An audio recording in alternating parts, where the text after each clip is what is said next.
Listo, Beli. Muy buenas tardes a todos. Bienvenidos a una emisión más de Citnova Talks, una estrategia del Consejo de Ciencia, Tecnología e Innovación de Hidalgo para la difusión de la ciencia, la tecnología y la innovación en nuestra entidad.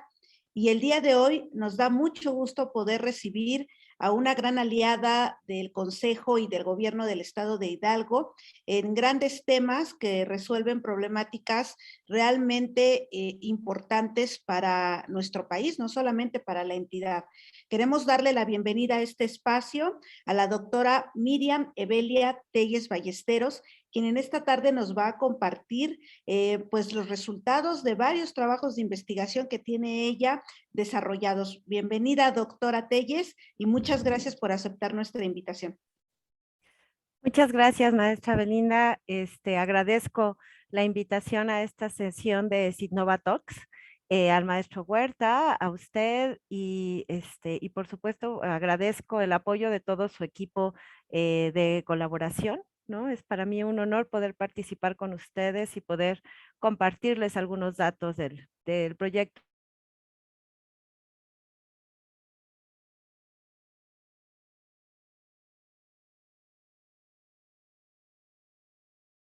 Permitirme hacer una breve presentación de la trayectoria de la doctora Telles. Y bueno, la doctora es egresada de la Universidad Nacional Autónoma de México, donde cursó la carrera de Ingeniería Civil y la maestría en Ingeniería de Sistemas, con énfasis en transporte. Tiene además un área de especialización en docencia, un doctorado en educación con experiencia en planeación, operación, ingeniería de tránsito, así como es especialista en propuestas de solución en sistemas de tránsito y transporte. Ha colaborado en diversos proyectos relacionados con el transporte urbano en el gobierno de la Ciudad de México y en la iniciativa privada. Ha participado en proyectos de ingeniería de tránsito, transporte urbano e impacto urbano como consultor privado.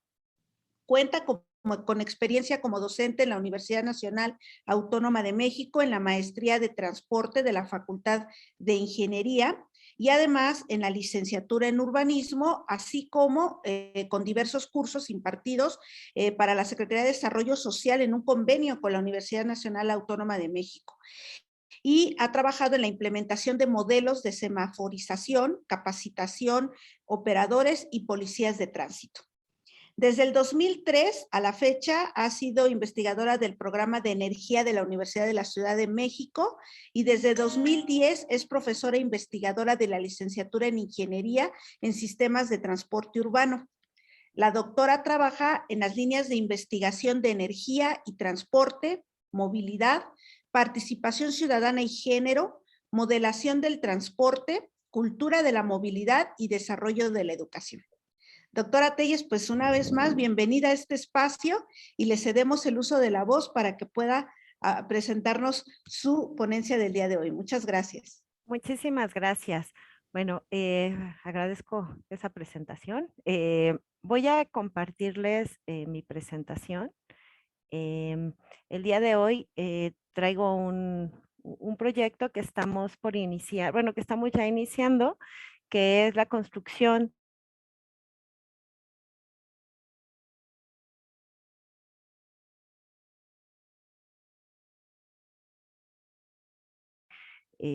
tiene algunos años de estarse gestando.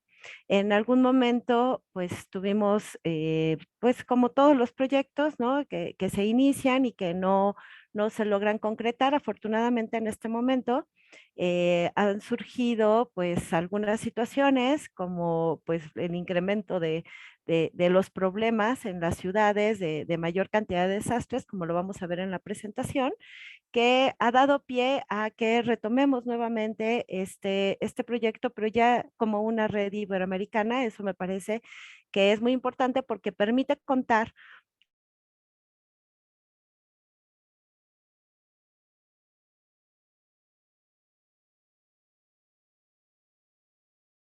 el uso de mejores prácticas para precisamente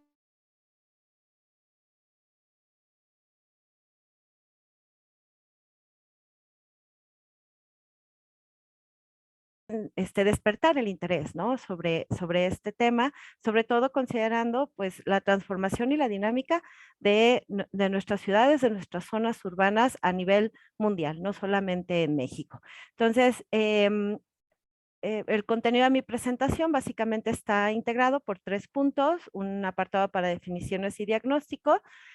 Voy a platicarles sobre logística humanitaria, el proyecto que estamos desarrollando y las tendencias también en este tema.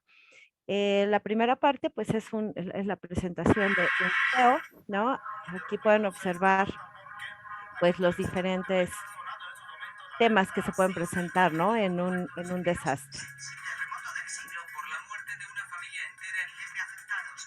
Así es como solemos conocer las catástrofes, goteos de información en los que se nos dan apenas unos datos sobre localización aproximada y magnitud física del suceso y un número de muertos que va poco a poco creciendo. Apenas con eso se tendrían que poner en marcha las maquinarias de rescate, pero esa información oficial de... Entonces, este es un ejemplo muy breve pues en realidad de lo que se puede presentar como un desastre. Tenemos algunos, algunos ejemplos, pues que seguramente hemos vivido todos, ¿no? Relacionados con el tema de la presentación de desastres en nuestros ámbitos, ¿no? Pero primero, pues conviene definirlos. Tenemos muchas definiciones sobre desastres. Yo voy a presentar solamente 2, una de la Federación Internacional de la Cruz Roja y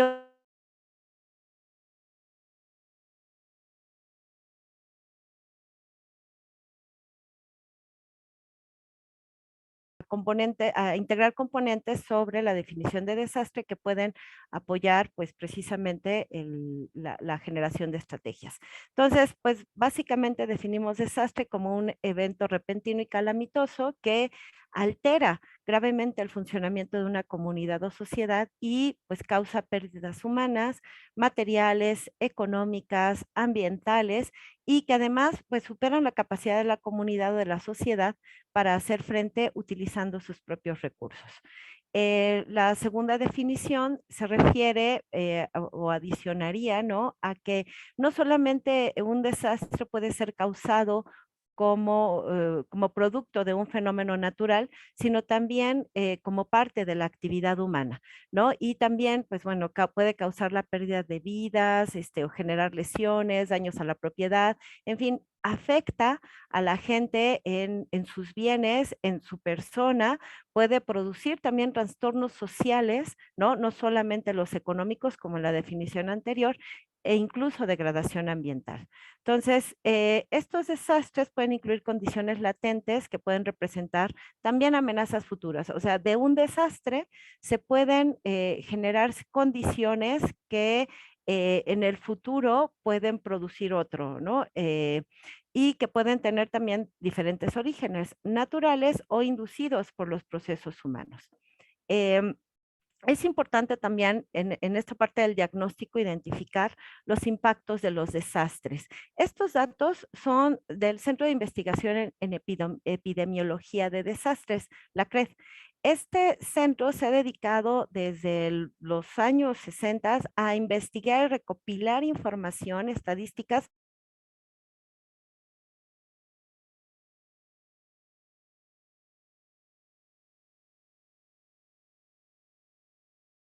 la recurrencia, ¿no? De estos fenómenos en el mundo, a nivel mundial. Entonces, si ustedes observan en 20 años, de los 80 a casi el 2000, tenemos una cantidad de desastres reportados de 4.212, mientras que en la última década se incrementaron a 7.348. Esto implica que en 20 años tuvimos menos desastres de los que hemos tenido en la última década. Y esto, por supuesto, también implica pues un incremento en la cantidad de muertos, ¿no? No de una manera tan importante porque ha habido estrategias. La Organización de Naciones Unidas tiene líneas de trabajo desde los 90, se establece incluso el Día Internacional para la reducción de desastres y a través de estas estrategias pues ha buscado impactar menos a las personas, impactar menos el daño, la afectación, el sufrimiento de las personas.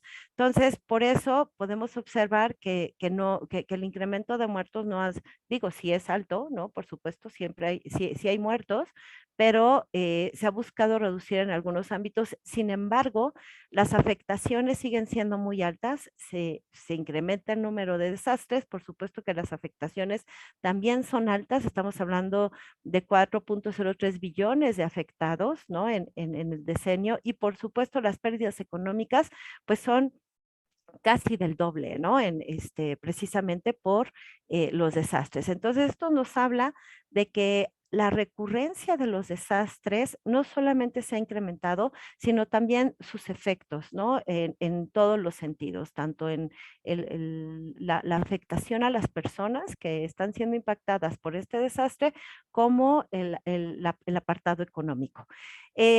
Los tipos de desastre que se han presentado también en estos tiempos también se pueden tipificar, ¿no? O sea, tenemos sismos, temperatura extrema, inundación, deslizamiento de tierra.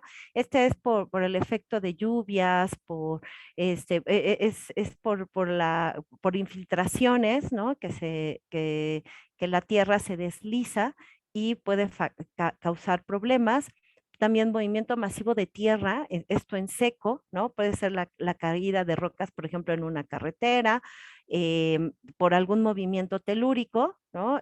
Tormentas, actividad volcánica, incendios forestales, ¿sí? También se puede observar que por tipo de desastre en la última década se han incrementado, ¿no? La recurrencia de estos fenómenos. Entonces, bueno, el movimiento masivo es el que ha bajado, se ha reducido, pero en general en todos ha habido un incremento sobre sismos, inundaciones y tormentas, que bueno, inundaciones y tormentas van prácticamente de la mano. Entonces, esto implica que tendríamos que estarnos preparando para poder ir solventando y resolviendo pues la presencia de estos fenómenos. Sabemos que que estos fenómenos, pues podríamos ya con las nuevas herramientas tecnológicas, con los nuevos sistemas de información que existen, que se han ido desarrollando en el tiempo, podríamos predecirlos, pero hasta cierto punto se puede predecir que se va a presentar, pero no la intensidad del daño que va a generar. Entonces, sí es importante para la atención de los desastres, pues ir identificando pues que estamos nosotros en una zona, ¿no? Iberoamérica, la República Mexicana, toda esta zona, en un espacio, España, en un espacio que está sujeta o que ha estado supeditada en la última década a un incremento en el número de desastres, ¿sí? Y además estamos nosotros muy cerquita de Estados Unidos, entonces, y Estados Unidos es pues de los espacios que ha tenido una mayor cantidad de desastres reportados, incluyendo, por supuesto, Asia, ¿no? Entonces, de aquí surge la necesidad, pues, de atenderlo. Y entonces, tenemos un área que se ha estado trabajando desde hace muchos años, que se llama logística humanitaria. La logística humanitaria, por supuesto que ha sido desarrollada pues básicamente por organismos de atención a las personas que están en zonas vulnerables y que están en zonas donde están padeciendo de alguna situación de pobreza, de hambruna, ¿no? Y que han estado lideradas por la Organización de las Naciones Unidas, la Organización Mundial de la Salud, la Cruz Roja, ¿no? Entonces, que trabajan en conjunto como acciones humanitarias para atender a estos espacios. Sin embargo, pues como vimos en las gráficas anteriores, ya las zonas urbanas cada vez, las ciudades, nuestros espacios están más supeditados a este tipo de efectos. Además de que, bueno, por ejemplo, el caso de la Ciudad de México, pues nosotros vivimos en una zona sísmica desde de siempre, ¿no? O sea, tenemos una orografía que favorece y facilita la generación de sismos y que estos se presenten pues de una manera más importante y nosotros pues ayudamos, ¿no? El impacto de la actividad humana ayuda pues a que los sismos no solamente tengan, pues no necesariamente mayor recurrencia, pero sí mayor impacto, sí un mayor efecto en la pérdida de vidas humanas, en la generación de mayores impactos a la infraestructura, a nuestros bienes, ¿sí? Porque, pues bueno, cada vez hacemos también edificios más y más altos. Entonces, los desastres pueden tener un origen los podemos tipificar por su origen y por su ocurrencia. Pueden tener un origen natural o pueden ser causados por el hombre. Y en cuanto a su ocurrencia, pueden tener un inicio repentino o un inicio lento. Entonces, ustedes observan que aquí podemos tener, ¿no? En función del origen, y de la ocurrencia, pues, diferentes tipos de desastres, ¿no? Entre ellos, pues también están la pandemia, ¿no? Y aquí sería muy interesante, que son de los temas que nos interesan en esta red, analizar cómo incluso un terremoto, un evento que tiene un origen natural y que se genera de manera repentina, puede provocar incluso algún desastre, ¿no? Por ejemplo, de migración, ¿no? Alguna crisis de refugiados, gente que tiene que huir o salir rápidamente de la zona de desastre para, pues, salvaguardar su vida. Entonces, o que ese terremoto genera un problema de hambruna o de sequía, ¿no? Entonces, muchos de estos desastres pueden estar interrelacionados y muchos deberíamos estar ocupados también en prevenirlos, ¿no? Hay un tema aquí que es muy importante que voy a tratar un poco más adelante, que es también la prevención de este tipo de eventos. Entonces, la logística humanitaria nace en precisamente para atender estas condiciones, y la podemos definir como un proceso de planeación, implementación y control eficiente. A diferencia de la logística empresarial, donde la logística empresarial también busca, ¿no? La planeación, implementación y control eficiente, aquí yo no vería ninguna diferencia, ni tampoco bajo un costo efectivo. O sea, ambas buscan que no se gasten muchos recursos económicos ni de tiempo. eh, la diferencia entre la logística humanitaria y la logística empresarial estaría básicamente enfocada, como dicen algunos autores, en que la logística humanitaria es la parte ética de la logística, ¿no? Es la parte que busca precisamente generar una capacidad y una estructura de comando y de distribución que ayude a salvar vidas, que ayude eh, a darle un buen vivir a la gente que está en una condición de desastre. Entonces, la logística humanitaria no solamente se encarga pues, de la parte de planeación, sino también de buscar un adecuado almacenamiento de bienes y materiales, la información relacionada, también no solamente de mover bienes y materiales, sino también a las personas. O sea, en un espacio que puede estar colapsado, buscar rescatarlas e identificar las mejores rutas y condiciones de traslado de esas personas, ¿no? Desde donde se está generando o gestando el problema hasta donde conviene su resguardo para su bienestar, ¿no? Entonces, aquí lo más importante es que el propósito de la logística humanitaria es aliviar el sufrimiento de personas vulnerables o de personas que están sujetas a una condición de desastre. Eh, Viéndolo de otra manera, la logística humanitaria es la cadena de suministro de atención a desastres provocados por fenómenos naturales. Entonces, en este sentido, la logística humanitaria es central para el alivio de desastres, ¿sí? Em, Así como han crecido la cantidad, la recurrencia de los desastres que se están presentando, por efectos del cambio climático, por efectos del incremento de la temperatura, por el tema de la intervención del hombre, por cambios en las condiciones económicas, políticas de las ciudades y de los países. También las investigaciones relacionadas con logística humanitaria se han incrementado. Ustedes pueden observar en esta gráfica que a partir del 2006 empieza a haber cada vez más publicaciones y ahorita ya 10 años después, pues tenemos un incremento interesante en el número de publicaciones relacionadas con logística humanitaria. Esto nos permite contar con un know-how interesante, aunque aún falta. O sea, si yo escribiera o las personas dedicadas a logística humanitaria escribiéramos un artículo relacionado con los efectos de cada uno, por ejemplo, de cada una de las inundaciones que se han presentado en la última década, pues por lo menos estamos hablando de un número de papers similar al número de eventos, ¿no? Y en realidad, pues se está escribiendo poco, ¿no? O sea, falta todavía mucha investigación, mucho trabajo y también, por supuesto, identificar mejores prácticas. Estas investigaciones dan nota del trabajo que se ha hecho, de las líneas de trabajo que se han seguido muchas veces para resolver estos problemas y también de las experiencias que pues nos pueden aportar mucho, ¿no? Sobre el tema. Los puntos en los que incide la logística humanitaria es que permite poner en contacto pues a las dos partes del flujo logístico, ¿no? A todos los proveedores de los materiales, de los insumos, de los donantes, ¿no? Con precisamente la gente que requiere ese recurso, ¿no?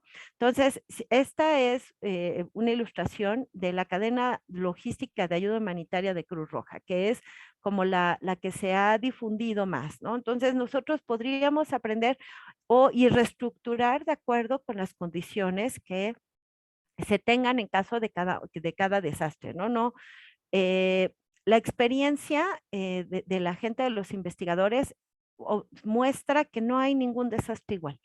O sea, la inundación en un punto de la República Mexicana nunca va a ser igual, incluso en las mismas ciudades nunca van a ser iguales. Siempre se presentan condiciones diferentes que hay que observar de manera apropiada, ¿no? El almacén de productos, ¿no? Que es, por supuesto, identificar qué productos se van a almacenar, cómo, y también pues que tengan cierta, cierta condición de vigencia, ¿no? Que no sean perecederos, identificar la manera también en que conviene el tipo de productos, porque ha habido casos donde, por ejemplo, se presenta un desastre y llegan muchas latas y luego no hay abrelatas o no tienen el clipcito para poder abrir la lata y entonces se convierte en lugar de una solución en un problema o envían ropa de invierno muy caliente o ropa sumamente abrigadora a zonas como Haití que tienen un clima que no es apropiado para ese tipo de ropa. Entonces, o no hay espacios adecuados para almacenarla y entonces la ropa pues se echa a perder, ¿no? Ya no está en condiciones de ser útil a la población a la que se pretendía llegar. Hubo también algún tema con las botellitas, ¿no? Para llevar el agua cuando era mejor llevar potabilizadoras, ¿no? Entonces, hay diferentes soluciones en función del tipo de desastre que es más conveniente precisamente porque en la cadena de suministro, pues estas etapas ayudan a identificar cuál es la mejor condición para atender al problema, ¿no? Y por supuesto el control y la supervisión. Las fases que atiende la logística humanitaria son, primero, la administración de la demanda, que en esta etapa es importante conocer qué recursos son indispensables y si hay fuentes de abastecimiento cercanas para así evitar la acumulación innecesaria de recursos, pero sin poner en riesgo la satisfacción de la demanda. La administración de la ayuda se refiere a clasificar de manera adecuada la ayuda que se va a precisar para poder informar a los donadores de qué productos se necesitan y en cuáles hay un exceso. Y la ejecución del plan de apoyo se refiere, esta parte de identificación es clave, porque se deben estudiar las rutas y recursos necesarias por si hay que realizar evacuación de personas, si hay que que estudiar las rutas que son las más indicadas para hacer llegar los productos y recursos de la manera más rápida posible sin que ello comprometa la salud, la higiene.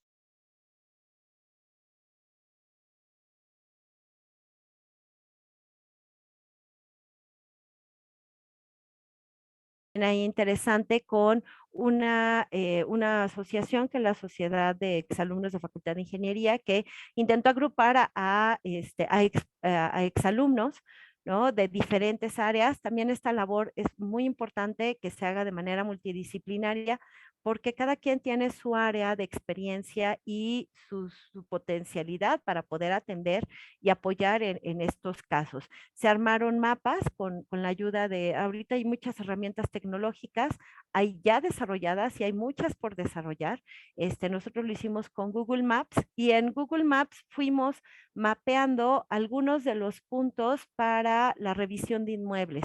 Había mucha gente, por supuesto, que después de un sismo, mucha gente queda temerosa, sobre todo por la vulnerabilidad que puede quedar en la vivienda, ¿no? O sea, puede ser que la vivienda se haya cuarteado y que presente un daño estructural importante, o puede ser que el daño simplemente sea aparente, ¿no? Que sea una cuestión que solamente requiere una reparación rápida y sobre todo para generar la sensación de seguridad de quien habita esa vivienda. Entonces, hubo por parte de la población una demanda importante de peritajes estructurales y pues bueno, los peritos en estructuras no abundan y lo que se armaron fueron equipos multidisciplinarios de ingenieros civiles, geofísicos en Facultad de Ingeniería.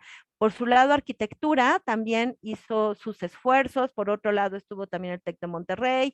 Entonces, se armaron muchos grupos de trabajo. Aquí lo importante es atender a los desastres de una manera más eficiente. Por eso, lo que hemos estado aprendiendo es la construcción de redes colaborativas, de sinergias que son fundamentales para la atención de este tipo de desastres. Y de ahí, pues nace ya un proyecto un poco más estructurado, más robusto, que es una red académica iberoamericana para la gestión e investigación en logística humanitaria. Esta red abarca varias instituciones académicas de México, de Chile, de Perú, de Colombia y de España. Es interesante, aquí para nosotros ha sido muy interesante observar toda la experiencia que tiene en España, no solamente en el desarrollo de estrategias para la atención de desastres, sino también el desarrollo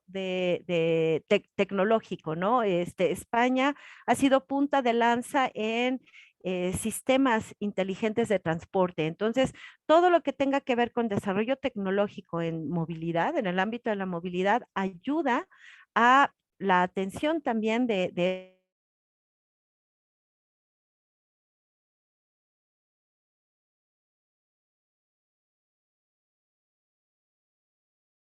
ordenadas, hay tiempos, hay formas, hay regularidad. En cambio, en la logística humanitaria no tenemos ese orden, ¿no? No tenemos esa continuidad. Entonces, por eso estamos plenamente conscientes de que debemos armar una red que pueda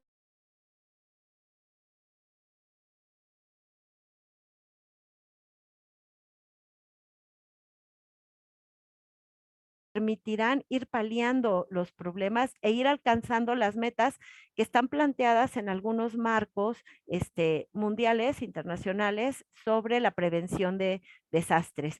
También es importante observar bueno, ahorita les comento esa parte, esta red tiene como objetivos promover la identificación de oportunidades de capacidades y de necesidades en el sector de la logística humanitaria en regiones de Iberoamérica, promover también la articulación para la creación de sinergias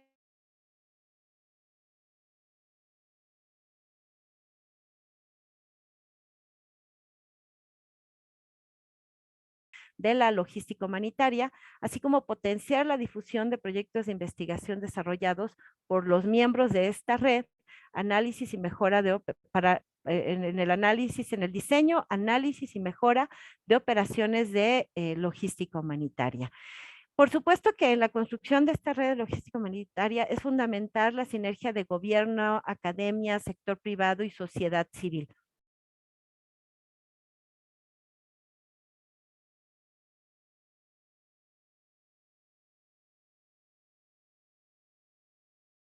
del gobierno y genera una estrategia importante, pero resulta que cuando sucede el desastre, por ejemplo, sucedió con el terremoto de Haití, falleció el arzobispo, fallecieron los líderes de las Naciones Unidas que estaban en Haití, y entonces pues no había manera de articular los recursos hasta que se observaron que las iglesias, ¿no?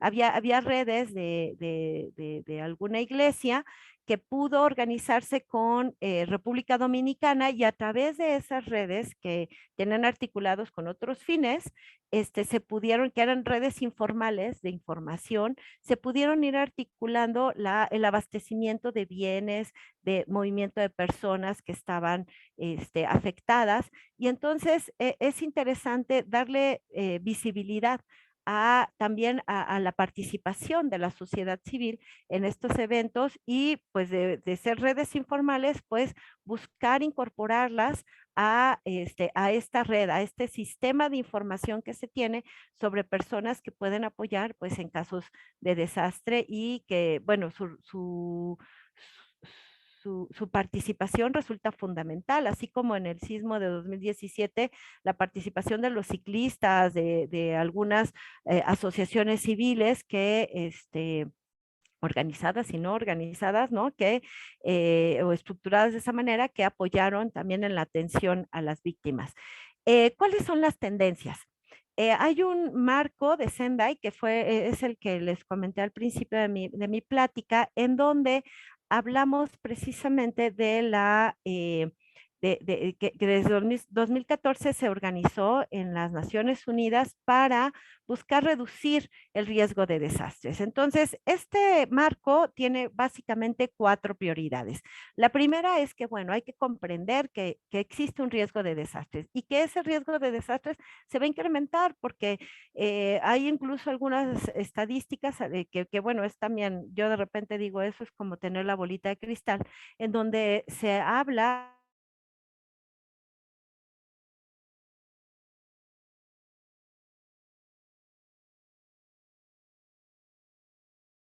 naturales que pues se pueden convertir en desastres en nuestros espacios habitables, ¿no? Entonces, la prioridad 2 es fortalecer la gobernanza del riesgo de desastres para gestionarlo, o sea, incrementar la fuerza que se tiene para gestionar los desastres. Esto es a través, pues, una manera de las redes de logística humanitaria. La prioridad 3 es: puedo tener los desastres, pero si me la paso resolviendo el problema cada vez que se presente, voy a entrar en un círculo vicioso. Aquí lo importante es identificar también en la reducción del riesgo, ¿no? Y esto me habla de resiliencia. La resiliencia es generar espacios que sean resilientes a la presencia de desastres. Y aquí, ¿a qué me refiero con resiliencia? Y por eso voy a poner la definición que maneja la Oficina de Naciones Unidas como la capacidad de un sistema, comunidad o sociedad expuesta a amenazas para resistir, absorber, adaptarse y recuperarse de los efectos de una amenaza de manera oportuna y eficiente, incluso mediante la preservación y restauración de sus estructuras y funciones. Entonces, la intención es a través de esquemas, hay muchas estrategias, ¿no? Por ejemplo, nosotros en la Ciudad de México, desde el Programa Integral de Movilidad, desde la política pública, uno de los puntos de la política pública del PIM es buscar que la ciudad sea resiliente. Entonces, si además hay un marco internacional que nos establece que debemos buscar que la resiliencia en nuestras estructuras, pues bueno, es ir trabajando no solamente en la prevención de desastres, ya que se están presentando, sino buscar ciudades que busquen ser precisamente adaptables, ¿no? A todos los procesos de desastre, y que se puedan recuperar de una manera eficiente. Y esto me lleva a la prioridad 4, que es mejorar la preparación para casos de desastre, para respuesta y reconstruir mejor. O sea, identificar. En un sismo se cambian los reglamentos de construcción, pero no solamente es cambiar los reglamentos de construcción, sino también darle seguimiento y una vigilancia apropiada. No, evitar construir, por ejemplo, en las laderas de montañas, identificar estos espacios que pueden ser de riesgo, como, por ejemplo, rellenos sanitarios que no estén compactados apropiadamente, laderas de montaña, zonas de afluentes de agua, que recordemos que el agua tiene memoria y si la mayor cantidad de desastres están asociados a tormentas e inundaciones, pues tendríamos que estar buscando ubicar a los habitantes, a las personas en espacios que les brinden seguridad y que no sean susceptibles de, pues, de algún problema. Sobre todo, también tendríamos que estar considerando que también tenemos condiciones en las que pues la tasa de mortalidad se ha ido reduciendo.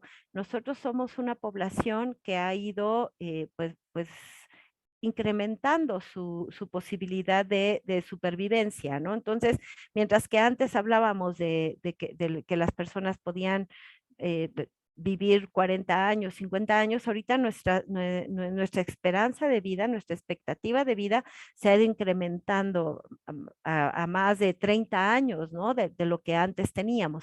Entonces, esto implica que también tendríamos que estar pensando en que nuestras ciudades deben ser resilientes, porque nuestro bono de población, según datos de la CONAPO, para 2050, pues se nos acaba.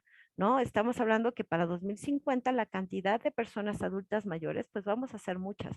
Entonces, esto implica que debemos tener ciudades resilientes también a esta condición, no solamente a la presentación de desastres, sino también a las condiciones de la población, a la configuración de la nueva sociedad que pues se va a ir presentando, ¿no? Por la forma en cómo se está estructurando las ciudades. Entonces, en el marco también del acuerdo de Japón,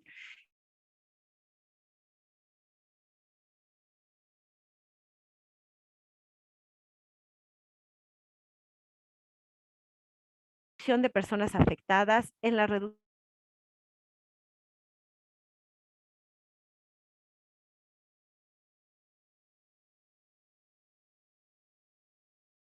de servicios, instalaciones sanitarias y educativas, a través precisamente de la resiliencia, en aumentar el número de países con riesgo de desastres.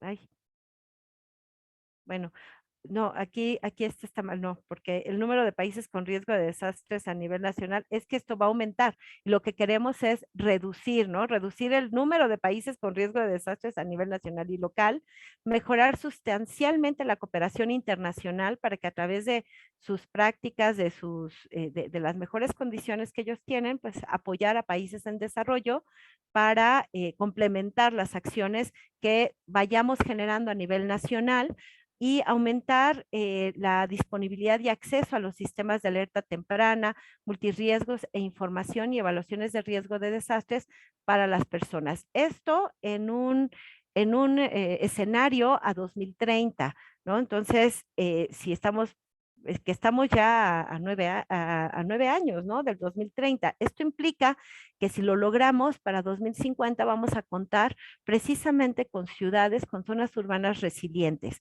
En este sentido, a mí me llamó la atención, hay un estudio que apenas se publicó, este está calientito, salido apenas del horno, es un catálogo basado en soluciones naturales para la resiliencia urbana.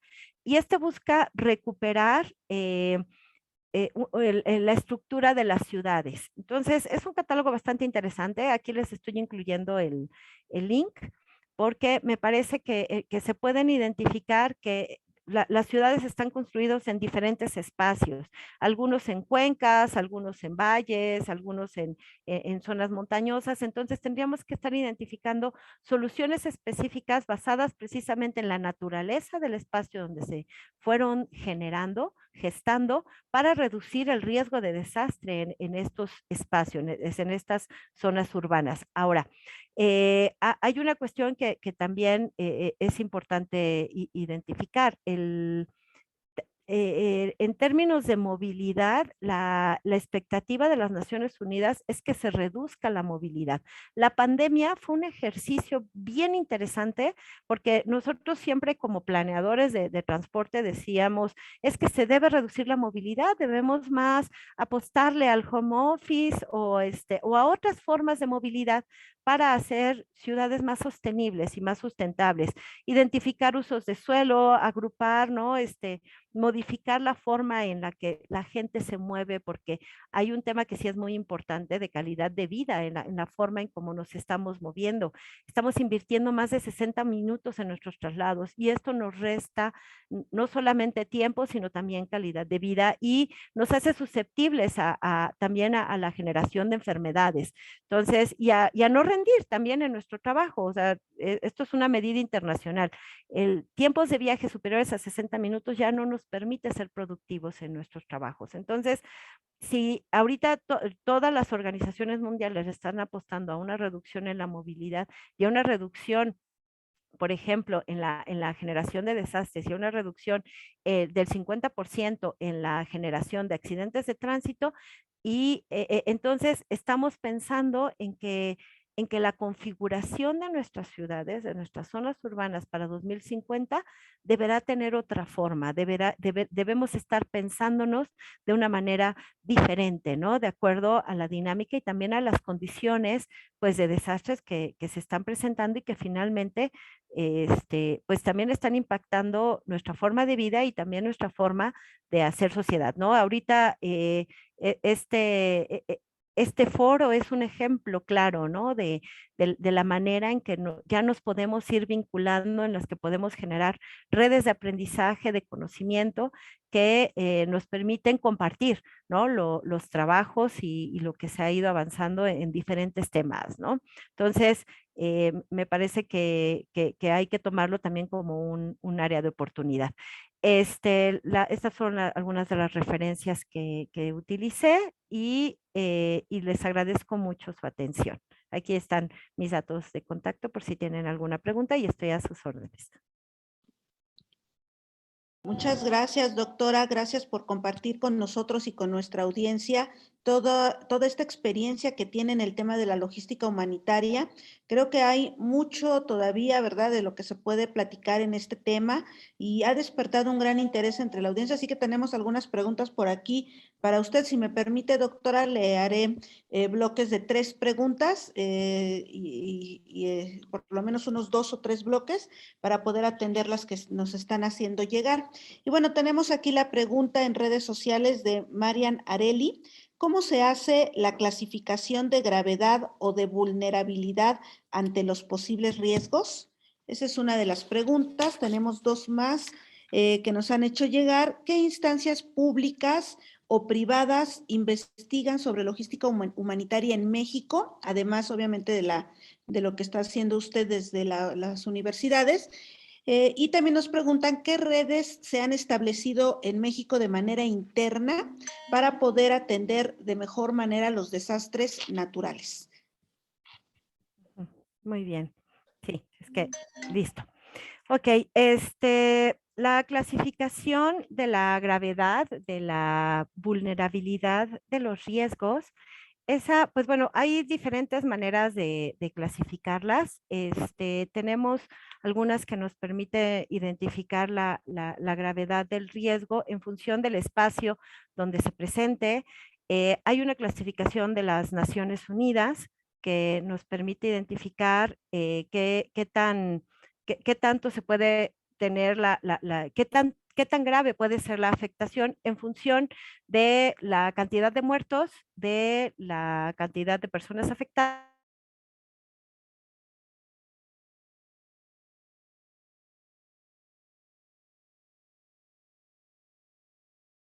y privadas enfocadas a logística humanitaria. Hay muchos estudios sobre logística humanitaria en el Instituto de Ingeniería de la UNAM, en el TEC de Monterrey, básicamente a nivel académico son las redes que conozco. Hay algunas asociaciones civiles enfocadas también a logística humanitaria. Básicamente las más importantes que conozco pues son instituciones en Estados Unidos, en otros países que pues se han dedicado básicamente a generar pues investigaciones y trabajos y que se han involucrado, ¿no? Con el trabajo de la logística humanitaria. Por supuesto, el que les comentaba, el Centro de Investigación en Epidemiología de Desastres, que es la CRED, que es el centro que a nivel mundial ha estado enfocado a estudiar los desastres desde hace muchísimos años, ¿no? Desde los 70. Entonces,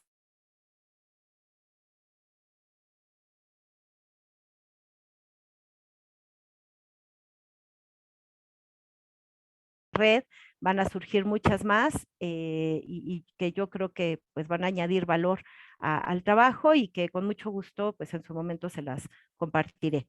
Las redes internas, pues miren, las redes internas, quisiera entender la pregunta, no sé si em, con la respuesta anterior respondí esta tercera sobre las redes internas, porque en realidad, mm, pues, por ejemplo, en cuanto a redes internas, se van armando, ¿no? Sobre todo son muchas redes relacionadas con la sociedad civil organizada que pues van armando y van apoyando y pues termina el trabajo y ya terminan de funcionar. Por eso la logística humanitaria es diferente a la logística empresarial. Es una red que se arma para el momento y termina la catástrofe y se desarticula, ¿no? Entonces, por eso la intención de armar una red de logística humanitaria para poder integrar tanto las redes formales como las informales, que en realidad muchas de las informales son las que han dado mayor solución a los desastres, ¿no? Según muchas de las investigaciones que hemos revisado. Muchas gracias, doctora. Tengo otro.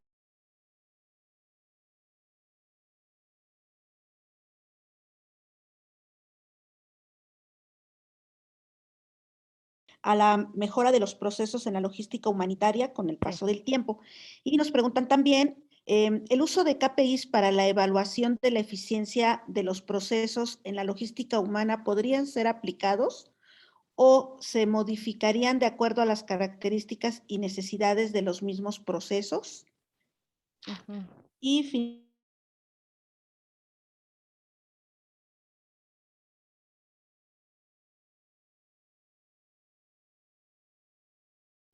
qué es lo que existe en México, ¿no? Muchas gracias. Ok, sí. Bueno, en cuanto a la tecnología ha sido fundamental para el mejor manejo de la logística humanitaria. Estamos hablando de la incorporación de sensores, de sistemas de información geográfica, todo el tema de los celulares, las computadoras, la integración de sistemas de información al usuario para apoyar los rescates, para identificar las necesidades reales de los damnificados, de la gente que está en la zona de desastres, los drones, o sea, todo el sistema tecnológico de cámaras de circuito cerrado de televisión, que de repente también eso falla, ¿no? Porque se van las redes de energía y pues se terminan. Por eso, por ejemplo, los drones son fundamentales, la información de tipo satelital que podemos tener en tiempo real, el identificar, por ejemplo, que incluso para la prevención, no solamente para la atención de desastres, sino para la prevención. De repente identificar que va a llegar un ciclón o un huracán de determinada magnitud y entonces conocer pues las trayectorias, ¿no? ¿no? Para irnos preparando. Incluso, miren, yo creo que sí hay un tema ahí muy importante en la atención y prevención de desastres que tiene que ver con el desarrollo tecnológico. Y yo creo que no solamente es tecnología que se ha desarrollado, sino la que se puede desarrollar, la que se puede generar. Por ejemplo, hay un grupo en España que es muy interesante porque ellos han desarrollado tecnología en donde solamente se brinda información del lugar, del punto, y ellos generan en automático las redes de atención para esa zona, ¿no? Incluso identificando, por ejemplo, hay cortes viales en determinado punto porque se cayó un puente peatonal o algún edificio y interrumpe, ¿no? La continuidad de esa vía, entonces se generan rutas alternas. Entonces, hay muchas, la herramienta tecnológica ayuda mucho, no solamente para la atención, sino también para la prevención. Pero también hay una cuestión que a mí me parece fundamental y que olvidé mencionar, que es la parte social.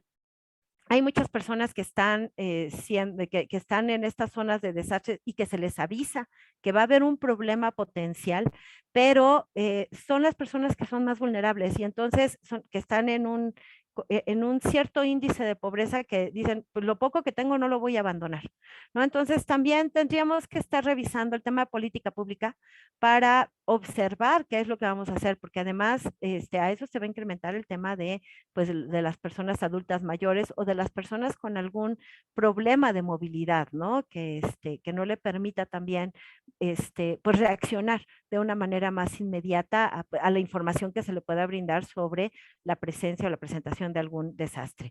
En cuanto a los KPIs, sí, por supuesto, hay que ajustar, ¿no? Las necesidades a los procesos que se presenten en la atención de cada uno de los desastres. Recordemos que yo les mencioné, cada desastre es diferente, entonces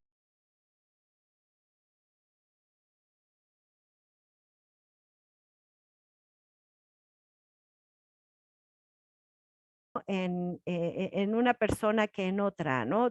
Cada quien tiene desde la forma en cómo se le generó, la forma en cómo está presentando sus síntomas. Lo mismo sucede con los desastres, ¿no? Entonces, tendríamos que armar una red así y presentar, pues, estrategias,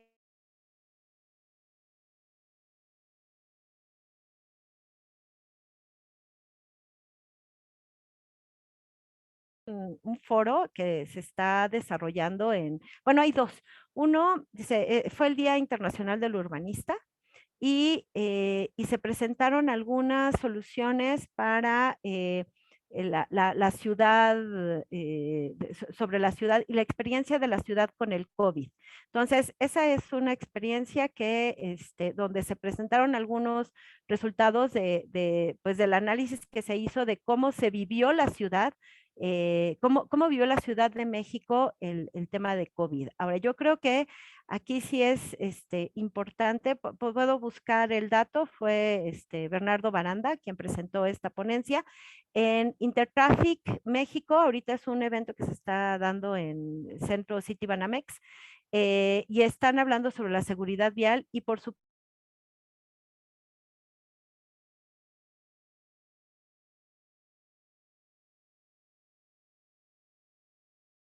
ahorita también hay una tesis que se está desarrollando sobre el uso del espacio público y cómo y los efectos en las relaciones sociales. Hubo un efecto bastante interesante también en cómo se vivieron pues temas de violencia intrafamiliar al tener pues las condiciones de encierro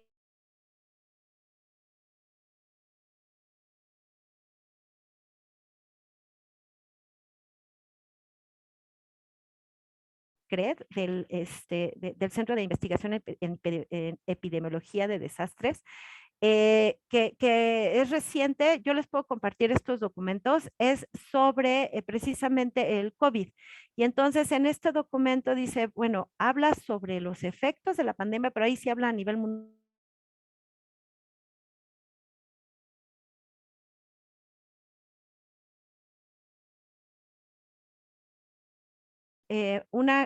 O sea, en un año se presentaron mucha mayor cantidad de eventos de desastres, además de la pandemia. O sea, a la pandemia se sumaron estos desastres que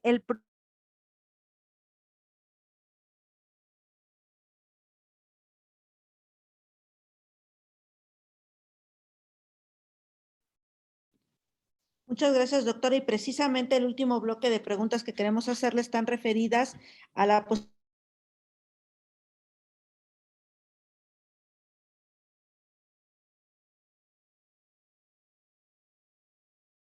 ahí.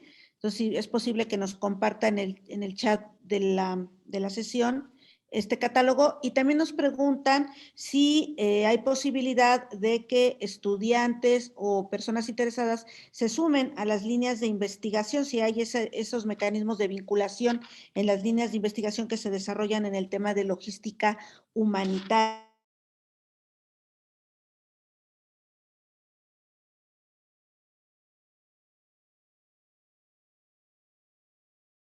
Desastres naturales que han aquejado a México en materia de sismo.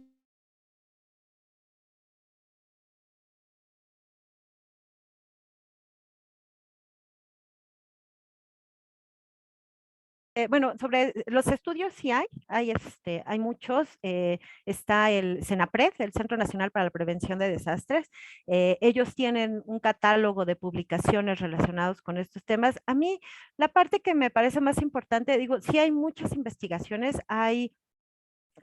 todavía faltan, ¿no? O sea, yo les mostré la cantidad de publicaciones versus, ¿no? La cantidad de desastres. Tendríamos que estar investigando más, ser más exhaustivos en el detalle de lo que está pasando,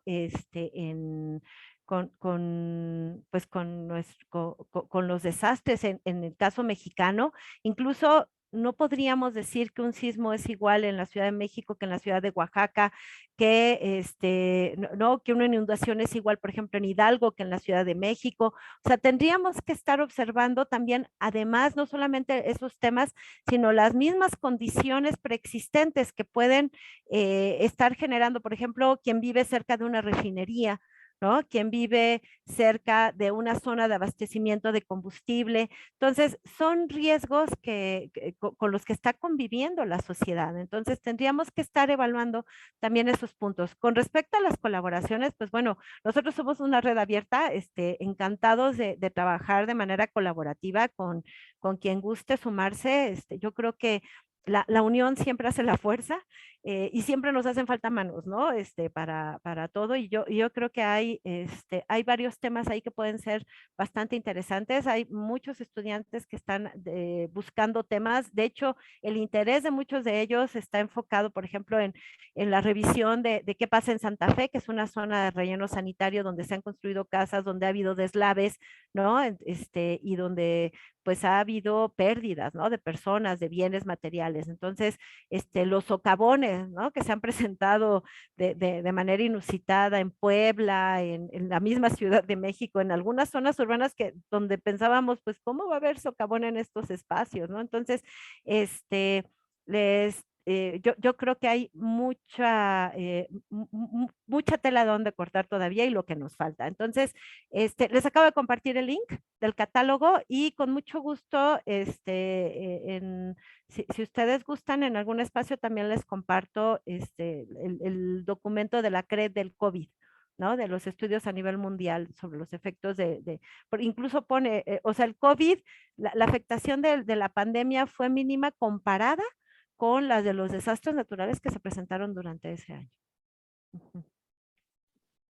Pues realmente nos deja, doctora, con un gran interés en este tema. Me parece que hay oportunidad para revisarlo incluso desde otra perspectiva, porque es realmente un tema de vanguardia, ¿no? Es algo que nos está afectando actualmente en México y que requiere pues de una constante revisión, ¿no? De los nuevos elementos que se van incorporando, pero en particular la logística humanitaria contribuye mucho también a la cultura de la prevención en nuestro país y creo que es un tema por demás importante, ¿no? Queremos agradecerle mucho, doctora, la oportunidad de poder tenerla el día de hoy en este espacio. Gracias por compartir con nuestra audiencia toda su experiencia y este conocimiento.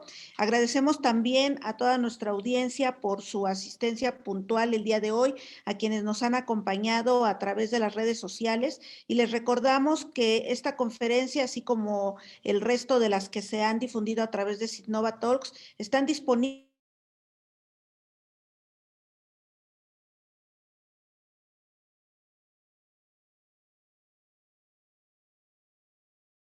precisión, podamos tener esta información a la mano. Doctora Miriam Telles, un comentario final para nuestra audiencia. Muchísimas gracias por todo esto que nos ha compartido. Sí, no, muchas gracias a ustedes. Les agradezco pues su atención y el interés, sobre todo en este tema que yo creo que es uno de muchos que en el ámbito de la movilidad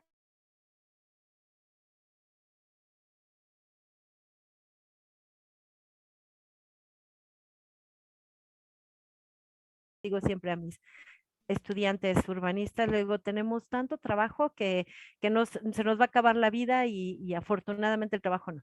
Entonces, pues bueno, hay que hacer ciudad, hay que aprender a colaborar, ¿no? Yo creo que este tipo de investigaciones y de trabajos nos permite identificar que la colaboración es un elemento fundamental, la creación de sinergias para la solución de problemas pues en el mundo es fundamental, ¿no? La pandemia nos enseñó a trabajar de manera diferente y yo creo que hay que tomar pues estos escenarios como espacios de oportunidad. Muchísimas gracias. Gracias, doctora Telles. Muchísimas gracias y que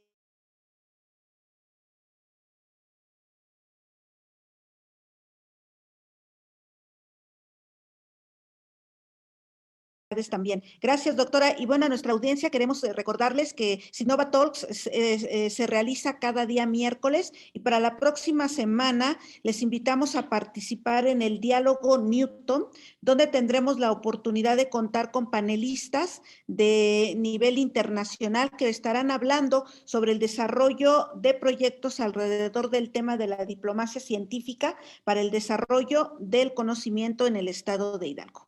Les agradecemos mucho su asistencia y que tengan muy buena tarde.